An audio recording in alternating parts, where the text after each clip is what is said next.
The next movie we watched this week was Dylan's pick, that being the 2001 war history film Black Hawk Down. Yeah, so Black Hawk Down is a true story about our U.S. Army going into the Bukhara market or whatever. They're trying to, like, capture this general guy. They end up going in to do so, and then they end up, shit starts hitting the fan, and then one of the helicopters goes down, and then another helicopter goes down, and then everything goes into shambles, and people are dying, and it's just a real bloody shit show from, like, midway to the end, and then they eventually get everybody out and retrieve the one guy who got kidnapped, and then, it ends. Quick, Dylan, what country was this set in? Somalia. Oh, okay. Fun fact, the dogs throughout the film were actual strays that he just decided to leave in the shots. Okay. Oh, that's pretty cool. Bad fun fact, though. I'm not a huge fan of that one. Aww. Okay. I'll kick us off. I'm at a B+. Oh, okay, cool. I was also at a B+. Tanner? I am in between a B+ and an A-. You guys are gonna think I'm fucking crazy. I gave this movie an S. Honestly, Dylan, I can kind of see it. I certainly have my gripes with this film, but this movie also does a lot of things very well for me. I had mentioned live Jackson reaction. I was like halfway through the movie or something. I don't know, first hour maybe. But genuinely, this it's been a while since I've had a movie where I was like genuinely fucking stressed and kind of uncomfortable watching it. Maybe a self-report that I'm a big fucking pussy, I don't know. But like genuinely this movie made me very uncomfortable because it just felt so fucking real. Like just from like the second they touched down, all the foreshadowing with how badly this operation is going to go prior to them actually doing it. And then just like how visceral everything feels, somebody getting a RPG rocket launched into their chest, somebody's fucking finger being blown off, even just like minor things, like there's a helicopter above just going ham with a machine gun, all the hot casings are like falling down into people and like burning their skin and shit. It just was a very immersive feeling film for me, but the real thing that's dragging it down is its pacing. For one, there's a lot of scenes where it's kind of just like gunfire that's not particularly easy to follow. And it's a war documentary, so like I didn't really feel like particularly attached to like any one character. It's mostly just about the events, which I don't know. It's just not my cup of tea, I suppose. But I do think this movie does a lot well, and with some minor adjustments, honestly, I could see myself ranking this much higher. Yeah, exactly. Like a big issue with this film is that we have a lot of characters to follow, and so we don't get a ton of characterization for most of them. They just kind of die, and they end up being just kind of these grunts who fall to the Somalis here in the film, which is sad. It's unfortunate, but at the same time, it's like, well, I'm not particularly attached to any of them.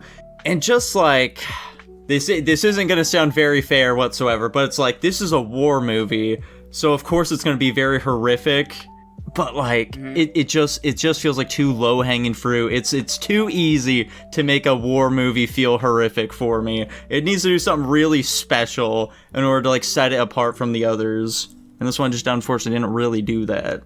Oh yeah, one other thing that I forgot to mention that kind of dragged it down for me too is that some of the effects just weren't particularly good. Oh yeah, I wouldn't say. It's got some rough scenes that genuinely just kind of rip me out of my immersive state. They have a lot of like annoying shaky cam shit with explosions and stuff that happen pretty frequently, and it just doesn't land particularly well. But I think for the most part, I think the movie looks pretty good for the time. Tanner? Yeah, I agree with a lot that you guys have been saying. I think it has a really great sense of like gritty realism. The stakes feel really high. Like the whole time I'm watching the movie, I'm like, because like, obviously I've heard of this event, but I didn't really know it intimately. And so I'm watching, I'm watching it and I'm like, how the fuck do they get out of this?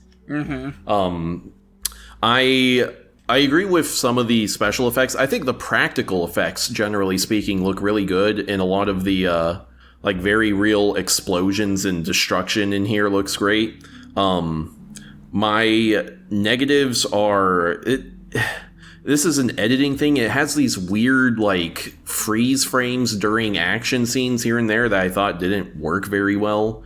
And kind of adding on to one of Nico's complaints, call me a racist if you want. It's just like, I have a really hard time telling apart all of these very similar looking, clean-shaven white men. I just have a hard time telling who's who from scene to scene. Facts. Ain't it the truth? Also, the Somalis couldn't tell them apart either. Yeah. All valid points. Yeah. One moment in the movie it's like kind of funny, but also like, engaging or whatever, was those two like LMG gunners that just got fucking forgotten about, and they have to, trek their way back to the whole group or whatever. Oh yeah. That part's so fucked up though, man. It's like they're like a comedy sketch, and then and then once they finally meet up with their people, they just get fucked on, and that's just it's just so rude. It's really unfortunate. Yeah, they would have been better off staying where they were. Well, Real, I man. don't know about that. The one moment that got me to genuinely laugh in this movie involved them, and it's when they run across the third guy, and they shoot at him, and then they realize they're friendlies, and they say, "Come over to us," and he says, "Fuck you, come over to me." That got me to laugh pretty good. Understandable. Well, Dylan, what'd you love about this film so much? Yeah, I was immersed as fuck in this movie. I agree, a lot of the practical effects, just everything that was happening, got me. I don't know if I had a moment where I was pulled out of the immersion. The thing with me in this movie is I wasn't necessarily focused on any one character, because in these kinds of settings, it's about the team and the group. And what they really captured in this movie is how one small thing could lead to a spiraling cacophony of chaos and nonsense. And how even the most perfectly planned missions, I guess you could say, can go horribly wrong with just one action. And like one of the characters, the captain at the very end, the guy who was appointed as the captain, the leader of Delta Squad, said at the very end, he's like, none of this would have happened if Blackburn wouldn't have fallen out of the helicopter. And while that may or may not be necessarily true, it kind of just points to the fact of, you can't control what happens, and that's another line from this movie.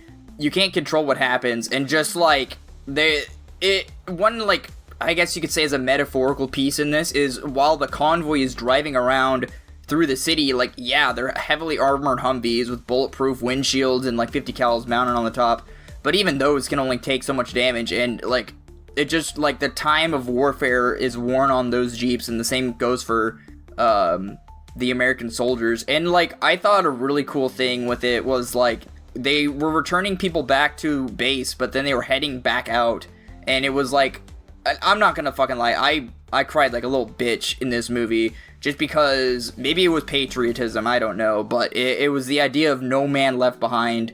And, they're in this to run the missions together, and they're willing to sacrifice themselves to save their fellow man and bring everybody they can possibly back. And like I said, the character pieces weren't necessarily important to me in this movie, just because there wasn't a focus on anyone particular. And I know you guys are probably thinking that's exactly what we're saying. That part just doesn't affect me, though. And I just think that the way that everything is portrayed in this movie just felt, Jackson said it earlier, it just felt super real. And just, I don't know, maybe just a sense of pride. And like a question that came up during the movie too, it's like, the people ask me why I do this, they ask me if I'm some kind of war junkie. And I think his reply was something like, oh, they just wouldn't understand. For some reason, there's just a lot of dialogue and like symbolism in this movie that really hit a chord with me, and I literally probably can only chalk it up to patriotism, and I may have let this be a little too real, because, I mean, to be fair, this movie's based on something that happened in real life, and I guess it just reminded me of, like, this shit happens in real life. It's probably, not to the scale, but happening currently in real life, and I don't know, it's just a sense of pride in the country or something, and by the country, I mean our country, obviously, but, yeah, that's... Going back to just the, the focus on people, the one thing that I forgot to mention specifically with that is this movie focuses on a lot of different groups of people, like, the people that defend the Black Hawk, or the people in the Humvees, or things. And because everyone's like, they don't focus a crazy amount on like specific people, or they'll, they're a bunch of like generic like looking white dudes. It's hard to like, it's easy to get things like mixed up. Obviously maybe it's to the benefit of the movie because it is a very chaotic situation. But like genuinely, it's just kind of hard to follow what the fuck's going on, which hurt a little bit for me as well. I do think something maybe not funny in the literal aspect, but there's that one like sergeant guy. I don't remember his rank and position. But the sergeant guy who's in the Humvee convoy the whole time, and he's the only guy walking around everywhere, basically like never wearing a helmet, and there's bullets flying past, and he's just not flinching or reacting to any of it. I'm curious if that's how his character was in real life, but like I just thought that was so it was badass in a funny way. I like this guy, I don't know if he just didn't care if he died or not, but he had a very stoic personality. I like to imagine they're just interviewing people that were specifically in this event so they get an accurate retelling of it, and he was just embellishing the fuck out of his part in it to make it feel like the badass in the movie. I wouldn't doubt it, but like these people exist too, so it's hard to say. I looked into what people have said about how accurate this movie is. Broad strokes, it's fairly accurate in how the event plays out. Yeah. I'm sure you guys can tell, like, obviously there is a massive amount of context missing over why we're invading Somalia. Which, people complain about or whatever. What I read from, like, veterans and ones who were there is they were like, if nothing else, it broadly captures the chaos of combat pretty well, which, yeah. I think we'd all agree with there. Yeah. Not that we've been in combat, but... It was ridiculous, all the shit that was going on. Honestly, I thought this movie would have resonated more with Tanner. I'm shocked that I am that much higher in this movie than Tanner is. I guess that just really goes to show that you're a bigger patriot than he is. Damn. One other benefit, I guess, is I think this is a pretty well-shot movie for the most part. It's a competently made movie at the end of the day, and they do a good job of, like, framing where soldiers are, where enemies are, like, all these, like, long, narrow shots of, like, corridors and stuff, and it makes it feel very cramped and up close, but also you have that realism about, like, they show you all the time, there's skinnies on the roof or in the random walls and stuff, so, like, regardless of it, like, seeming like a safe area, you always feel like the people you're watching are in like grave danger, and they are, so it does a good job of that too. And another thing is that they really do also just like have a lot of small cool moments, I think, that they don't linger on a ton. Like for example, one of them, there's like a guy that was hiding out in a building, and there's a couple of of the enemy militia that are like camping out the door, and like opens up the door, and one of the kids fucking like guns down a guy. Oh, yeah. And starts freaking out about it, and the guy just dips and doesn't kill the kid. Or like moments where the woman is like running away, and then she takes up a gun, and the guy's like, I don't want to fucking kill her, but he has to because she just took up a gun. Just like a ton of just like tiny little moments like that where they show like the humanity of the other side maybe, and I appreciate that. They don't draw a crazy amount of attention, not trying to like virtue signal or anything, but it's just the small moments that like add up to make a better message. Yeah, I think that's probably another thing I appreciated about this movie. It's like not an over embellishment of violence where they're in war times, but like we're only taking action and seizing violence when it is begot. And that's shown in the exact scenes that you were just talking about, and that actually was a big point for me as well. It just goes to show like when the right thing is trying to be done, it's held in the forefront of people's minds, even in times like this when tension and stress is high as hell and you can't think straight. I'm curious if you guys would agree with me here. I think despite this, obviously being like sort of a pro-military propaganda movie, I think it actually is kind of more effective in being anti-war than explicitly anti-war movies, just because like you go into it and you're like, okay, this is supposed to be like propaganda to get you to support the military, and it still seems like this fucking sucks. Yeah. Oh yeah, it's funny that dichotomy of like the first like 30 minutes kind of get you into the vibe of like maybe like this is kind of cool, they're all hyped up about it, and then the second they land, you're being like, wow, this is fucking terrible. Holy shit. Yeah, no, it like we've alluded to, this movie does a really good job of capturing the chaos of war and everything that happens, and just how quickly chaos can just spark. Just how quickly Black Hawk can down. Damn, he's right. I think I'm going to go with the higher of my two ranks at A-. Let's go. My patriotism has influenced him. I'm gonna keep my S. I'm chilling in my B+. I could see myself raising this in the future, but right now I'm going to stick it at B+, and that lands it at a solid A. Whoa. Okay.